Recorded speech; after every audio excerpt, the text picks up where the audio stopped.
अस्सलाम वालेकुम स्टूडेंट्स आज का टॉपिक स्टार्ट करने जा रहा हूँ बेटा सबसे पहले टॉपिक जो है जिस पेज पर मौजूद है वो पेज नंबर बुक का 35 है।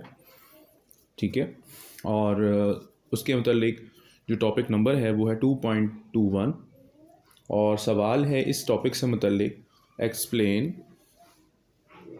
Electronic configuration and give the rules for electronic configuration.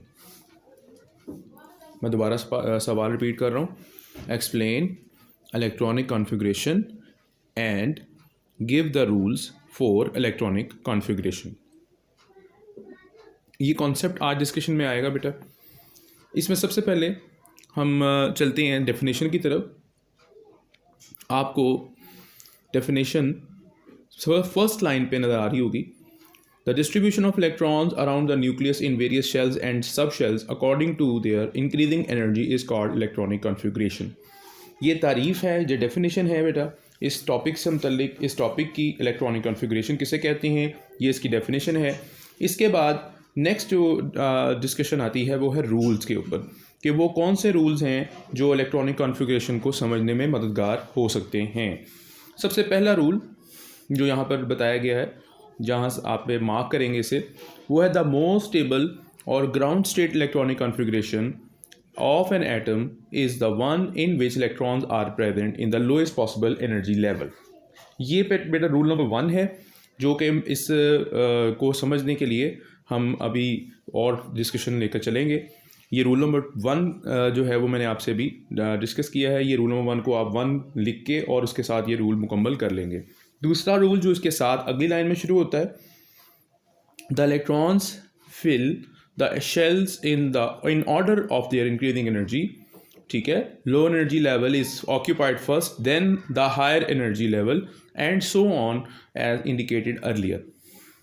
ये दो रूल्स हैं जो कि आपको यहाँ पर हेल्पफुल होंगे आपको बताने के लिए या आपको समझाने के लिए कि वो इलेक्ट्रॉनिक कॉन्फ़िगरेशन को कैसे अडॉप्ट किया जा सकता है किसी एलिमेंट की करते वक्त। और दूसरा इसके बाद नेक्स्ट हेडिंग है वो है maximum capacity of a shell, यानी कैपेसिटी कितनी हो, मैक्सिमम कैपेसिटी कितनी होनी चाहिए शेल की, वो बताया जा रहा है। तो आप देख सकते हैं कि the maximum capacity of shells to accommodate the electrons is, ठीक है, ये आप देख रहे हैं, इसमें 1 बाय 1 फॉलोइंग डिस्कस की गई है। जो यहाँ से स्टार्ट होगा, the maximum capacity of shells to accommodate the electron is, ठीक है, यहाँ तक। उसके बाद आप देख रहे होंगे के शेल कैन अकोमोडेट 2 इलेक्ट्रॉन्स, ये भी आपने एज इट इज लिखना है। ठीक है, उसी तरह L shell can accommodate 8 electrons, और फिर उसके बाद M shell can accommodate 18 electrons. तो ये मैक्सिमम कैपेसिटी है जो कि एक शेल में एग्जिस्ट करती है किसी भी एटम में। ठीक है, किसी भी एटम के अंदर शेल्स की तादाद, इस तरह से हमें शेल्स में नंबर ऑफ इलेक्ट्रॉन्स की तादाद जो है वो आसानी से मालूम हो सकती है। ये तो है। और उसके बाद अगले पेज पर आप देखें, यानी एन शेल भी आपको बता रहा है कि एन शेल जो है वो उसमें 32 इलेक्ट्रॉन्स जो है वो मौजूद हैं, 32 इलेक्ट्रॉन्स अवेलेबल हैं। इसके बाद नेक्स्ट जो पेज पे आएंगे आप, वो आप मेंशन करेंगे इसकी हेडिंग को maximum capacity of sub shell, ये आप हेडिंग मेंशन करेंगे।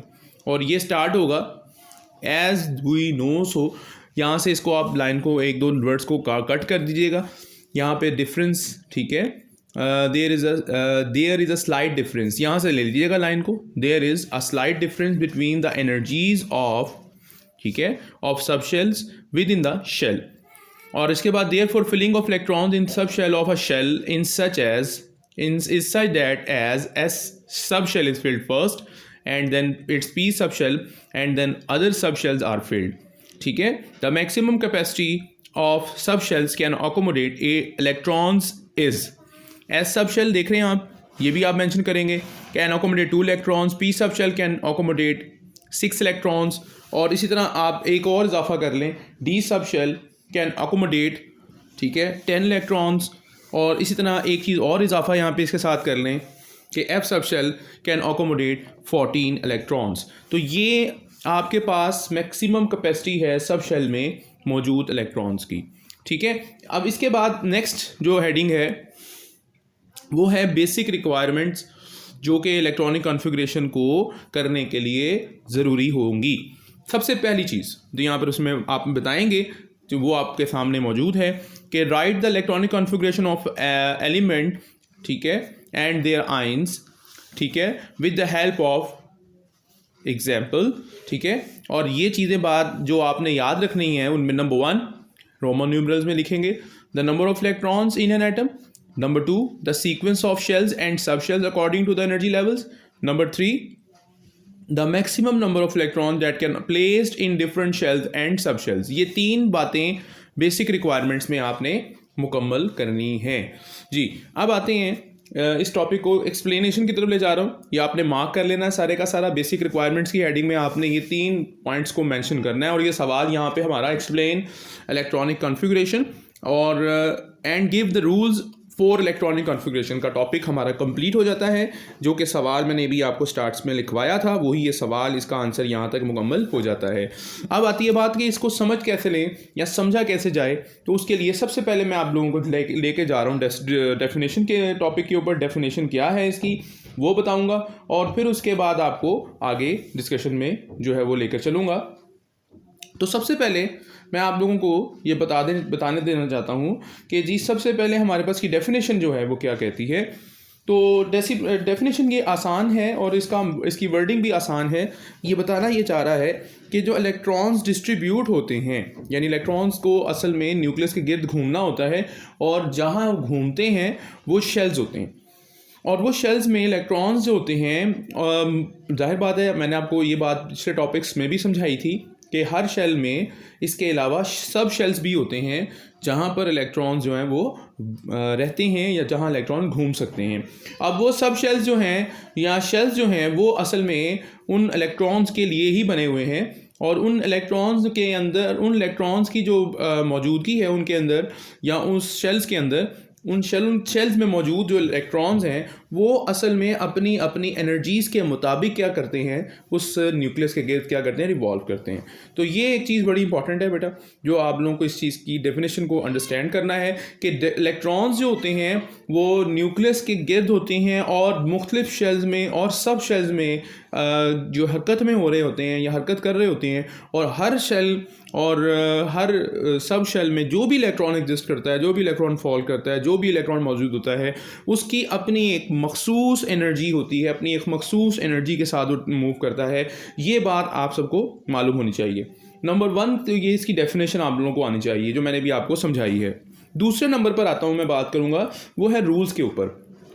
रूल नंबर 1 में ये बात बड़ी ही ख़ास और बहुत अहम बात उसने ये बता दी है कि जो आम तौर पे जो इलेक्ट्रॉनिक कॉन्फ़िगरेशन की बात हम कर रहे हैं उसमें ये बताया गया है, पहला रूल जो मैं आपसे बात कर रहा हूँ वो ये कि जो सबसे ज़्यादा इलेक्ट्रॉन्स अपने आप को रहने के लिए जो समझने के आसानी में महसूस करते हैं, जहाँ वो रह सकते हैं बड़े आराम से और बड़े आसानी के साथ, तो वो क्या जगह है, वो जगह उनकी असल में शेल और या सब शेल हो सकती है।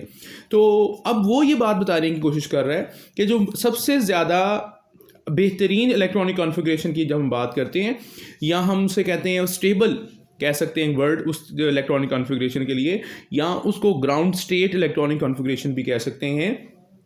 तो ये रूल उसने बता दिया कि जब भी आप किसी एटम की इलेक्ट्रॉनिक कॉन्फ़िगरेशन को लिखते हैं वक़्त या लिखने के दौरान जब आप ये काम कर रहे होते हैं, तो उस वक़्त जो भी आप लिखते हैं इलेक्ट्रॉनिक कॉन्फ़िगरेशन वो सबसे ज़्यादा स्टेबल होती है और सबसे ज़्यादा आप कह सकते हैं रिलायबल जैसे कहते हैं इलेक्ट्रॉनिक कॉन्फ़िगरेशन है वो हम यानी कि लिखते हैं, और वो ग्राउंड स्टेट यानी इलेक्ट्रॉनिक कॉन्फ़िगरेशन कहलाती है। यानी कि आप उसे ग्राउंड स्टेट इलेक्ट्रॉनिक कॉन्फ़िगरेशन या मोस्ट स्टेबल इलेक्ट्रॉनिक कॉन्फ़िगरेशन भी कह सकते हैं। ये दोनों नाम इसलिए तजवीज़ किए गए हैं कि इलेक्ट्रॉन्स जहाँ पर रहना पसंद करते हैं, जहाँ पर वो अपनी एनर्जी को सेटिस्फाई करते हैं, वहीं वो रहना ज़्यादा बेहतर समझते हैं। तो जिस शेल और जिस सब शेल के लिए वो अपनी एनर्जी को सेटिस्फाइड समझते हैं वो उसको उसमें रहना प्रेफरेबल उनके लिए होता है, उनके लिए जो अहम होता है। तो जब भी हम इस एटम के लिए इलेक्ट्रॉनिक कॉन्फ़िगरेशन को लिखते हैं तो वो इलेक्ट्रॉनिक कॉन्फ़िगरेशन जो होती है वो उसकी सबसे ज़्यादा रिलायबल इलेक्ट्रॉनिक कॉन्फ़िगरेशन है, सबसे ज़्यादा स्टेबल इलेक्ट्रॉनिक कॉन्फ़िगरेशन है, सबसे ज़्यादा आप कह लें कि एतबार वाली जिसे कहते हैं ना वो इलेक्ट्रॉनिक कॉन्फ़िगरेशन वो हम तसव्वुर करते हैं। और जब भी लिखा जाएगा तो वही एतबार वाली इलेक्ट्रॉनिक कॉन्फ़िगरेशन ही लिखी जाएगी। ठीक हो गया। इनको हम कहते हैं कि ये वो एनर्जी लेवल हैं जो सबसे लोएस्ट भी हैं और सबसे अहम तरीन तसव्वुर किए जाने वाले एनर्जी लेवल्स होते हैं, जिनके अंदर इलेक्ट्रॉन्स अपनी डिस्ट्रीब्यूशन, अपनी एलोकेशन या अपनी जो रेजिडेंस है वो रखते हैं। ये रूल नंबर 1 था। रूल नंबर 2 में जो बात की जा रही है वो ये है बेटा कि जो इलेक्ट्रॉन्स हमेशा जब किसी जगह से आते हैं, मिसाल के तौर पे कोई एटम मौजूद है, उसमें कोई स्पेस है, जगह है, उसमें शेल में अवेलेबिलिटी है, उस शेल में कोई जगह मौजूद है, तो वो इलेक्ट्रॉन कहाँ पर आकर फिल होगा?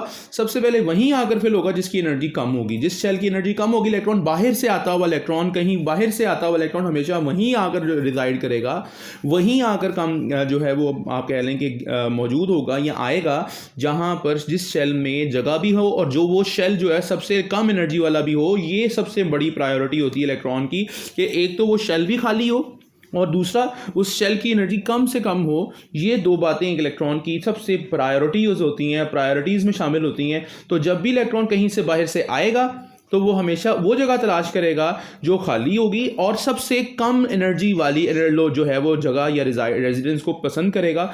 हाई एनर्जी वाली जो है वो पसंद नहीं करता या उसकी प्रायोरिटी में शामिल नहीं होती। तो ये चीज़ सबसे इंपॉर्टेंट है जो मैंने आपको 2 रूल्स में बता दी। नंबर 1 कि जो भी आप इलेक्ट्रॉनिक कॉन्फ़िगरेशन लिखने की कोशिश करते हैं उस वक्त जब भी आपसे कहा जाता है कि आप इलेक्ट्रॉनिक कॉन्फ़िगरेशन लिखना स्टार्ट करें किसी एलिमेंट के लिए, तो जो आप लिख रहे होते हैं वो असल में उसकी वो इलेक्ट्रॉनिक कॉन्फ़िगरेशन है जो कि सबसे ज़्यादा स्टेबल और सबसे ज़्यादा रिलायबल और सबसे ज़्यादा जो है वो सूटेबल जो है इलेक्ट्रॉनिक कॉन्फ़िगरेशन होती है, वो आप जो है वो उसमें लिखते वक्त ये काम करते हैं।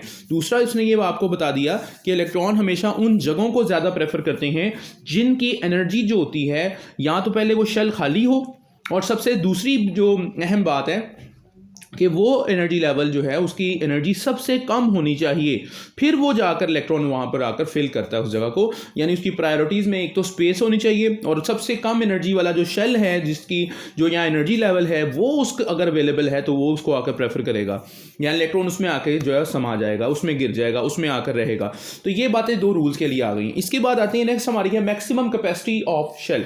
जैसे कि आप लोग जानते हैं, मैंने पिछले लेक्चर में भी आप लोगों को ये डिस्कस कर चुका हूँ इलेक्ट्रॉनिक कॉन्फ़िगरेशन के फर्स्ट जो टॉपिक था 2.2 का, उसमें भी ये बात आप लोगों को तफसील से डिस्कस कर दी गई थी कि अगर केस शेल की बात करें तो उसमें कम से कम जो है आप कह सकते हैं कि इलेक्ट्रॉन्स की जो अकोमोडेशन है, जो रहने की तादाद है वो क्या है, 2 इलेक्ट्रॉन्स हैं। और अगर एल शेल की बात करें तो एल शेल में जो इलेक्ट्रॉन्स के रहने की गुंजाइश है वो अगर हम देखा जाए तो हमारे पास जो है वो कम से कम जो है आप लोग जानते हैं कि 8 इलेक्ट्रॉन्स की गुंजाइश हो सकती है। इसी तरह एम शेल की बात करें तो एम शेल में इलेक्ट्रॉन्स की तादाद की अगर बात करें तो वो जो है आप कह सकते हैं कि कम से कम जो है वो 18 इलेक्ट्रॉन्स की गुंजाइश है। इस तरह एन शेल की बात करें तो एन शेल में मौजूद इलेक्ट्रॉन्स की तादाद जो होती है वो 32 के इक्वल हो जाती है। तो ये तादाद जो है इलेक्ट्रॉन्स की है जो किसी शेल में एग्जिस्ट कर सकते हैं।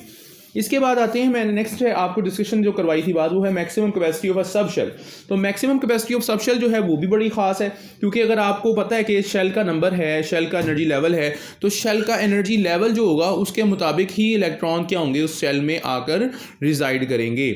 तो अगर फॉर एग्जांपल मैं आपसे यही बात कर रहा हूँ कि जो है कि एनर्जीज़ के अंदर जो होता है सब शेल्स में अगर देखा जाए कंपैरिजन किया जाए तो शेल के अंदर जो सब शेल्स होते हैं उनमें एनर्जी का मामूली सा फ़र्क होता है, बहुत कम मतलब फ़र्क होता है। और वो इलेक्ट्रॉन्स जो होते हैं जो सब शेल के अंदर मौजूद होते हैं, कहते हैं कि वो आम तौर पे सबसे इम्पॉर्टेंट जो चीज़ है जो सब शेल में जो है किसी शेल में जो सब शेल है उसको फिल करते वक्त जो कहता है कि वो सबसे प्रायोरिटी होगी कि किसी भी शेल के अंदर अगर एस सब शेल है तो वो सबसे इंपॉर्टेंट सब शेल क्योंकि तस्वुर किया जाएगा, क्योंकि इलेक्ट्रॉन्स ने सबसे पहले एस सब शेल को फिल करना होगा या सब शेल को फिल करेंगे। तो तो इसके बाद पी की बारी आएगी, यानी पी सब शेल की उसके बाद बारी आएगी। और इसी तरह अगर आप देखें तो उसके बाद जो है पी के बाद जो है वो डी की बारी आएगी, और डी के बाद फिर कहते हैं कि एफ की बारी आएगी। तो बताने का मकसद ये है कि अगर आपको मालूम हो तो यहाँ पे उसने ये बात भी बता दी है कि एस सब शेल में जो maximum number of electrons exist कर सकते हैं या रह सकते हैं वो कितने हैं, 2। और इसी तरह पी सब शेल में अगर हम बात करें तो पी सब शेल में मैक्सिमम नंबर ऑफ इलेक्ट्रॉन जो एग्जिस्ट कर सकते हैं वो आपके पास है पी सब शेल में 6 इलेक्ट्रॉन्स हैं। तो ये बात है, ये आपको मैंने हेडिंग डिस्कशन जो की है maximum capacity of sub shell, वो मैंने आपको अभी इलेबोरेट कर दी है कि किसी भी शेल के सब शेल में इलेक्ट्रॉन सबसे हमेशा प्रायोरिटी देंगे उस सब शेल को जिसकी एनर्जी सबसे कम है, यानी एस सब शेल को प्रेफर करेंगे। और अगर उसके बाद एस फिल हो चुका है तो पी की तरफ जाएंगे, अगर पी फिल हो चुका है तो डी की तरफ जाएंगे, अगर डी फिल हो चुका है तो एफ की तरफ जाएंगे। तो हर शेल में जो भी इलेक्ट्रॉन आएगा सबसे पहले तलाश करेगा खाली स्पेस। अगर खाली स्पेस एस की अवेलेबल है तो वो एस में जाएगा, अगर खाली स्पेस पी के अंदर है पी में जाएगा, अगर डी के अंदर है तो डी में जाएगा, अगर डी है तो डी नहीं है तो एफ में होगी तो एफ में जाएगा। मतलब ये है कि सबसे पहली प्रायोरिटी है कि स्पेस अवेलेबल हो, दूसरी प्रायोरिटी है कि वो सबसे लो एनर्जी लेवल के अंदर स्पेस मौजूद होनी चाहिए। ये बातें खास कर आप लोगों को इस टॉपिक में डिस्कस की गई हैं। उसके बाद आते हैं नेक्स्ट आगे जो बेसिक रिक्वायरमेंट्स हैं इलेक्ट्रॉनिक कॉन्फ़िगरेशन लिखने के लिए, वो सबसे इंपॉर्टेंट चीज़ है। सबसे इंपॉर्टेंट बात जो उसने यहाँ पर जो डिस्कस की है कि आप किसी एलिमेंट की इलेक्ट्रॉनिक कॉन्फ़िगरेशन करने जा रहे हैं या किसी आयन की इलेक्ट्रॉनिक कॉन्फ़िगरेशन करने जा रहे हैं तो आपको सबसे पहली चीज़ क्या याद होनी चाहिए? आपको नंबर 1 पे पहले तो ये याद होना चाहिए कि जिस एलिमेंट के एटम की इलेक्ट्रॉनिक कॉन्फ़िगरेशन करने जा रहे हैं क्या आपको उसके नंबर ऑफ इलेक्ट्रॉन्स का पता है? तो इसलिए आपको पहले तो नंबर ऑफ इलेक्ट्रॉन्स का पता होना चाहिए। तो इसलिए वो बच्चे सोचते हैं कि नंबर ऑफ इलेक्ट्रॉन्स का पता कैसे चले। तो आप लोगों को एटॉमिक नंबर तो सबको पता होंगे, एटॉमिक नंबर किसी एलिमेंट का आपको याद है तो समझ लें कि अगर आपको किसी एलिमेंट का एटॉमिक नंबर याद है तो वही उसमें मौजूद इलेक्ट्रॉन्स की तादाद को भी जाहिर कर रहा है। मिसाल के तौर पे अगर मैं आपसे कहूँ हाइड्रोजन का एटॉमिक नंबर 1 है तो इसका मतलब क्या होगा? इसका मतलब ये होगा कि इसमें इलेक्ट्रॉन की तादाद भी 1 ही है। अगर मैं कहता हूँ कि आपका एक कार्बन की मैं बात करता हूँ, कार्बन का एटॉमिक नंबर 6 है तो फिर आप लोग ये भी याद रखिएगा कि इसमें इलेक्ट्रॉन्स की तादाद भी 6 ही है, यानी 6 इलेक्ट्रॉन्स हैं इसमें। तो जब आप एटॉमिक नंबर याद कर लेंगे तो आपको नंबर ऑफ इलेक्ट्रॉन्स की याद करने की ज़रूरत नहीं पड़ेगी। नंबर टू आता है कि आपको सीक्वेंस किस तरह चलिए पता, सीक्वेंस शेल्स का पता कैसा हो आपको, और दूसरे नंबर पर आपको सब शेल्स का पता कैसे हो। ये 2 चीज़ें बड़ी ख़ास हैं जो बच्चे बड़े मिस्टेक करते हैं और बहुत ज़्यादा इसमें कंफ्यूज होते हैं। और किस हवाले से आपको पता हो कि एनर्जी के लेवल्स के मुताबिक वो किस तरह से अरेंज होंगे जब इलेक्ट्रॉन्स उनमें दाखिल किए जाएंगे, एस और इस तरह पी, ये सब शेल के नाम ले रहा हूँ मैं। इस तरह अगर फर्स्ट एनर्जी लेवल है, सेकेंड एनर्जी लेवल है, थर्ड एनर्जी लेवल है, फोर्थ एनर्जी लेवल है, तो एनर्जी लेवल को शेल्स भी कहते हैं, एनर्जी लेवल को शेल्स भी कहते हैं। और एस पी डी एफ जो है वो सब शेल्स हैं। तो आपको पता ये होना चाहिए कि जी शेल्स और सब शेल्स का सीक्वेंस क्या है। ठीक हो गया। तो अब आपको मैं इस तरह से थोड़ा सीक्वेंस के हवाले से बता दूं पहले कि जी सबसे पहली तो बात याद रखिएगा, पहला शेल जो है वो क्या आएगा, एस मतलब फर्स्ट शेल जो है वो फर्स्ट शेल उसका एनर्जी लेवल 1 है तो इसलिए आप उसका एनर्जी लेवल ही लिखेंगे। तो सबसे पहले 1 शेल लिखा जाएगा, और 1 शेल लिखा जाएगा इसका मतलब पहले तो आपने शेल लिखा, ठीक है, शेल नंबर 1, ठीक है, उसका एनर्जी लेवल 1 है। इसका मतलब वो के शेल कौन सा है, के शेल कहलाएगा, यानी इसका शेल का नाम क्या है, अल्फाबेटिकली के है। और इसी तरह सब शेल अगर बात करें तो उसका सब शेल जो है उसका फर्स्ट सब नंबर जो एनर्जी लेवल है वो फर्स्ट है, इस वजह से उसके अंदर एक ही क्या होगा, सब शेल भी पाया जाएगा। ये लेक्चर मैंने आपको पिछले टॉपिक में बताया था कि जो n की वैल्यू होती है वही उसमें सब शेल्स की तादाद को जाहिर करती है। अगर 1 है तो 1 के अंदर सिर्फ एस सब शेल ही होता है, यानी 2 के अंदर भी एस सब शेल है लेकिन उसमें पी सब शेल की प्रेजेंस भी लाजमी होगी क्योंकि उसका जो एनर्जी लेवल है वो 2 है। तो इसलिए इस बात को बहुत ही ज़्यादा याद रखिएगा कि जब आपने लिखना है इलेक्ट्रॉनिक कॉन्फ़िगरेशन का सीक्वेंस तो उसमें सबसे पहले शेल का नंबर लिखना है, वो आएगा फर्स्ट शेल, ठीक हो गया। और उसके बाद आपने उसके सब शेल को मेंशन करना है कि उसमें कितने सब शेल होते हैं बेटा, उसमें सिर्फ एक सब शेल होता है, उसका नाम है एस। फिर कॉमा लगा के आगे लिखेंगे आप सेकंड एनर्जी लेवल जो कि 2 के नाम से होगा। अब 2 में 2 सब शेल्स हैं, एक का नाम लिखेंगे 2s, फिर कॉमा डाल के लिखेंगे 2p, ये इसका मतलब होगा कि दूसरा शेल है और उसका सब शेल ऐसे है, और तीसरा जो है वो दूसरा एनर्जी लेवल जो है वो कहता है उसका उसमें पी सब शेल भी है, तो उसके लिए आप साथ 2p लिखेंगे, सेपरेट सेपरेट करके लिखेंगे। फिर आपके सामने अगर हम कहते हैं तीसरा एनर्जी लेवल है तो उसमें 3 सब शेल हैं, यानी कि पहले तो आप 3s लिखेंगे, फिर आप लिखेंगे 3p और फिर आप लिखेंगे 3d। तो ये सीक्वेंस का एक मतलब बताने का मकसद है कि एक सीक्वेंस है जिसका आपको अंदाज़ा होना चाहिए कि 1s2 और 2s2 और यानी कि 1s फिर 2s फिर 2p फिर इसी तरह 2p के बाद 3s 3p, ठीक है ना। क्या मतलब कि आपको सीक्वेंस का पता होना चाहिए। सीक्वेंस यही है जो मैंने अभी आपको बताया, पहला 1 फिर 2 फिर 3 फिर 4, ये तो एनर्जी लेवल थे। और उसके साथ आपको मैंने बता दिया कि 1 एनर्जी लेवल है तो उसके साथ सिर्फ एक सब शेल है, अगर 2 एनर्जी लेवल है तो उसके साथ 2 सब शेल हैं जिसमें 2s और 2p शामिल हैं, और तीसरा एनर्जी लेवल है तो उसमें 3 एनर्जी लेवल है जिसमें 3s भी है, 3p भी है और 3d भी है। तो ये कहने का मकसद आप सबको सीक्वेंस याद करवाना था। इसके बाद आते हैं कि किसी भी शेल में आपको तीसरा जो डिस्कशन है, the maximum number of electrons that can be placed in different shells and sub shells. और आपको ये भी इल्म होना चाहिए कि एक शेल जो अगर आप जिसके बारे में आप जान रहे हैं या लिखने लगे हैं जिसके बारे में, उसके अंदर कितने इलेक्ट्रॉन्स आ सकते हैं। शेल अगर के की बात करें तो उसमें 2 आएंगे, और अगर आप एस सब शेल की बात करेंगे तो उसमें भी कितने इलेक्ट्रॉन्स आएंगे, 2 इलेक्ट्रॉन्स आएंगे। तो आपने इस चीज़ को भी याद रखना है जो कि इस अहम टॉपिक में शामिल है और इस टॉपिक का हिस्सा है, ठीक है। अब मैं इसके बाद एक और आगे आपको लेके चल रहा हूँ इस एग्जाम्पल की तरफ, जिसमें आप देख रहे होंगे 2.1 एग्जाम्पल है, और आप देख रहे हैं कि right the electronic configuration of an element having 11 electrons हैं।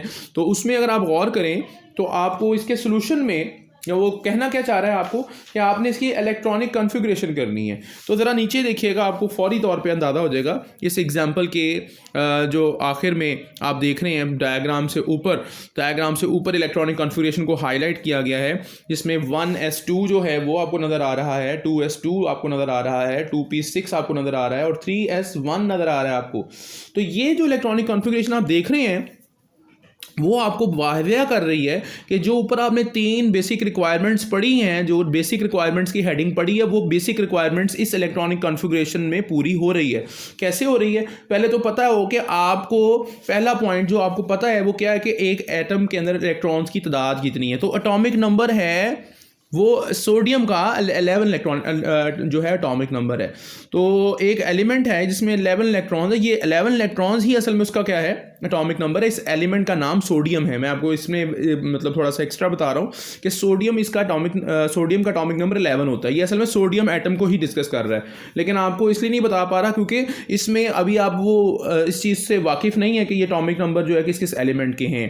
तो बहरहाल मैं आपको ये बता देता हूँ कि ये एटॉमिक नंबर सोडियम का है और इसका एटॉमिक नंबर 11 है। अब ज़रा तवज्जो कीजिएगा, आप सीक्वेंस की तरफ देखिएगा, लेकिन उसको नंबर ऑफ इलेक्ट्रॉन्स का इल्म है और आपको भी होना होगा, तो क्योंकि ये बात इंपॉर्टेंट है, ठीक है। इस चीज़ का इल्म आपको होना चाहिए कि नंबर ऑफ इलेक्ट्रॉन्स कितने हैं। दूसरे नंबर पर देखें तो आपको एनर्जी लेवल नज़र आएंगे लिखे हुए, 1 नज़र आएगा, 2 नज़र आएगा, उसके बाद 2 दफ़ा 2 लिखा हुआ नज़र आ रहा है। क्यों नज़र आ रहा है? क्योंकि इसके साथ एक जगह पे S लिखा हुआ है, एक जगह पे P लिखा हुआ है। इस वजह से ही आपको 2 दफ़ा नज़र आ रहा है। 2 यानी 2 एनर्जी लेवल जो नंबर है उसकी तादाद 2 दफ़ा लिखी जा रही है। क्यों लिखी जा रही है? क्योंकि उसमें 2 एनर्जी लेवल्स, दूसरे एनर्जी लेवल में 2 सब शेल हैं। इसी तरह 3 में देखें तो 3 के आगे जाकर उसने मुकम्मल ख़त्म कर दी है इलेक्ट्रॉनिक कॉन्फ़िगरेशन। क्यों की है? क्योंकि ऊपर जो नंबर आप देख रहे हैं जिसमें स्मॉल पावर की फॉर्म में लिखे हुए हैं 2 2 और फिर 6 और फिर 1, ये नंबर ऑफ इलेक्ट्रॉन्स हैं। अगर आप इनको काउंट करें तो वो 11 के इक्वल हो जाएंगे। तो ये इलेक्ट्रॉनिक कॉन्फ़िगरेशन लिखने का मकसद इस तरह से है कि ताकि हमें पता चल जाए कि एक इलेक्ट्रॉन जो है वो किसी शेल या सब शेल के अंदर है, तो किस शेल में और किस सब शेल में है, ये आइडिया हमें यहाँ से मिल जाता है। और इसी तरह अगले पेज पर आप देखें तो आपको एक और एग्जांपल से आपको जो है थोड़ा सा डिस्कशन में आएगी आप लोगों को, वो भी आप देखें। उसमें भी क्लोराइड आयन की इलेक्ट्रॉनिक कॉन्फ़िगरेशन है और वो इलेक्ट्रॉनिक कॉन्फ़िगरेशन आप लोगों को समझाने का थोड़ा सा आइडिया मैं आप लोगों को दे रहा हूँ कि आप लोगों को ये डिस्कशन जो है इलेक्ट्रॉनिक कॉन्फ़िगरेशन की, ये 2.2 में जो बताई गई है ये आयन के लिए बताई गई है। ऊपर जो बताई गई थी यानी पिछले जो है वो आपको दिखाई गई है जो एग्जाम्पल 2.1 में, वो एक एटम है जिसके ऊपर कोई चार्ज नहीं है। लेकिन ये एग्जाम्पल जो है इसमें क्या है, इस पर ये थोड़ा सा आपको टेक्निकल पॉइंट समझा रहा हूँ कि इसमें एटम है तो सही क्लोरीन का, लेकिन इस पर चार्ज मौजूद है, इस वजह से इसमें थोड़ा सा मामला मुख्तलिफ होता है। तो ये बात मैं आप लोगों को समझाने की कोशिश करूंगा कि क्लोरीन जो है उसका एटॉमिक नंबर होता है, असल में हम ये इसका एटॉमिक नंबर पढ़ते हैं, हमारे पास एटॉमिक नंबर जो होता है क्लोरीन का वो होता है 17। ये क्लोरीन का एटॉमिक नंबर है। लेकिन अब इस पे एक चार्ज माइनस का लिखा हुआ है, इसका मतलब है ये है बेटा, जो आप लोगों को याद होना चाहिए कि इसने कहीं से एक इलेक्ट्रॉन एक्सेप्ट कर लिया है, एक इलेक्ट्रॉन हासिल कर लिया है। तो अब इसमें इलेक्ट्रॉन की तादाद जो होगी वो 17 से क्या हो गई है, एक नंबर बढ़ गई है और वो हो गई है 18। तो याद रखिएगा, इसको जो क्लोराइड है ये आयन है, इसका एक नाम पर हम रखते हैं, इसे एनाइन कहते हैं। ये एनाइन है और ये क्लोराइड आयन इसे हम कहा कहते हैं। तो ये क्लोराइड आयन जो है ये एक एनाइन की सूरत में आपके सामने आया हुआ है। इस वक्त ये एक एटम है तो सही, लेकिन उसके ऊपर एक चार्ज मौजूद है और उस चार्ज को हम नेगेटिव चार्ज कहते हैं। इस वजह से ये आप थोड़ा सा आप इसमें कंफ्यूज होंगे, लेकिन कोशिश करें इसको समझने की कि ये क्लोराइड आयन एनाइन है, ये एटम तो है लेकिन न्यूट्रल एटम नहीं है जिसके ऊपर कोई चार्ज नहीं होता, इसके ऊपर चार्ज है और ये माइनस का साइन है। इसने एक इलेक्ट्रॉन ले लिया है, तो अब इसमें इलेक्ट्रॉन की तादाद 17 से क्या हो गई है, तजावुज कर गई है, एक नंबर आगे आ गया, इसलिए इसका एटॉमिक नंबर अब क्या हो गया है, 17 से 18 तक चला गया है। अब आप इसकी इलेक्ट्रॉनिक कॉन्फ़िगरेशन को देख सकते हैं, आपको हाईलाइट की नज़र आ रही होगी जिसमें 1s2 भी आ रहा है, 2s2 भी आ रहा है, जो इसके एग्जाम्पल के आखिर में आपको नज़र आएगी। वो इलेक्ट्रॉनिक कॉन्फ़िगरेशन आप देख रहे होंगे, 1s2, 2s2, 6, 2p6 है, 3s2 है और 3p6 है। अगर आप ऊपर वाली चीज़ों को यानी ऊपर वाली पावर्स को काउंट करें तो ये पावर्स आपको फौरी आइडिया दे देंगी कि जी इलेक्ट्रॉन्स की तादाद जो है वो कितनी है, और आपको फौरी पता चल जाएगा वो 18 इलेक्ट्रॉन्स की तादाद है। तो ये बताने का मकसद सिर्फ ये था कि आपको 18 इलेक्ट्रॉन्स की तादाद का इल्म हो जाए कि वो कहाँ पर रखनी है हमने।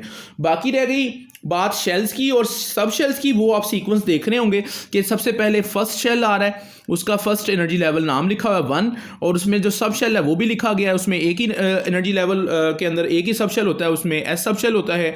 दूसरा एनर्जी लेवल आ गया, उसमें 2 सब शेल हैं, जैसे आप देख रहे हैं एस भी नज़र आ रहा है और साथ पी भी नज़र आ रहा है। और इस तरह आप तीसरे एनर्जी लेवल में देख रहे हैं, उसमें 2 आपको सब शेल नज़र आ रहे हैं, वो भी इस वजह से कि उसमें असल में 3 सब शेल्स होने चाहिए थे, लेकिन आखिर में क्या हुआ कि इलेक्ट्रॉन्स की तादाद ख़त्म हो गई या इलेक्ट्रॉन्स की तादाद पूरी हो गई, इस वजह से उन्होंने डी सब शेल का इजाफा नहीं किया।